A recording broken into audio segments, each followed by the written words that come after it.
সাভারের ট্যানারিতে আজও কোরবানির পশুর কাঁচা চামড়া নিয়ে আসছেন ব্যবসায়ীরা। এ বিষয়ে বিস্তারিত জানাতে আমাদের সঙ্গে যুক্ত হচ্ছেন সহকর্মী নাজমুল হুদা।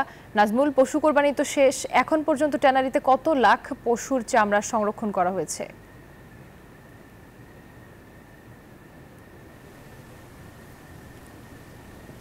রুবা, আপনাকে ধন্যবাদ। আপনি যেমনটি বলছিলেন, এই মুহূর্তে সাভারের চামড়া শিল্প ট্যানারিতে কিন্তু প্রায় 4.5 লাখের মতো চামড়া ঢুকেছে এই ট্যানারিতে। এবং এখনও যে আমরা যদি দেখাতে চাই যে লবণ মাখানোর যে চামড়া, সেই চামড়া কিন্তু ট্যানারির যে কাঁচা চামড়া সেটা কিন্তু আসতেছে, এবং ঢাকার বাইরে থেকে যেসব চামড়া সেগুলোও কিন্তু ট্যানারিতে প্রবেশ করতেছে।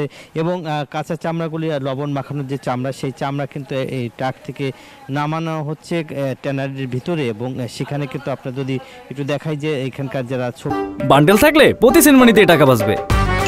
বিকাশ সেনমানি বান্ডেল কিনে জিতুন প্রতি লেনদেনে। তারা কিন্তু আসলে কাজ করছে। এখন যে চামড়া শিল্প যে ট্যানারি, প্রায় 2,500-এর উপরে কিন্তু ট্রাক ঢুকেছে, এবং একই সঙ্গে কিন্তু যে ট্রাকের যে চামড়া সেগুলো কিন্তু আসতে শুরু করছে। এবং চামড়া কিন্তু এভাবে আপনার যদি দেখাই যে এভাবে ভাঁজ করে করে করে আনা হচ্ছে, এবং লবণ মাখানো হয়েছিল সেই চামড়া কিন্তু এখন ট্যানারিতে আসতেছে। এবং ট্যানারি অ্যাসোসিয়েশনের নেতারাও কিন্তু আমাদেরকে বলছেন যে কাঁচা চামড়া যে পরিমাণ তাদের এবার লক্ষ্যমাত্রা কিন্তু 80 লাখ থেকে 85 লাখ চামড়া তারা সংগ্রহ করেছে। এই সব চামড়া কিন্তু পর্যায়ক্রমে এই ট্যানারিতে প্রবেশ করবে। এই ছিল আমার কাছে সাভারের চামড়া শিল্প ট্যানারির সর্বশেষ খবর। ফিরে যাচ্ছি স্টুডিওতে রুবার কাছে। রুবা। নাজমুল, আপনাকে ধন্যবাদ।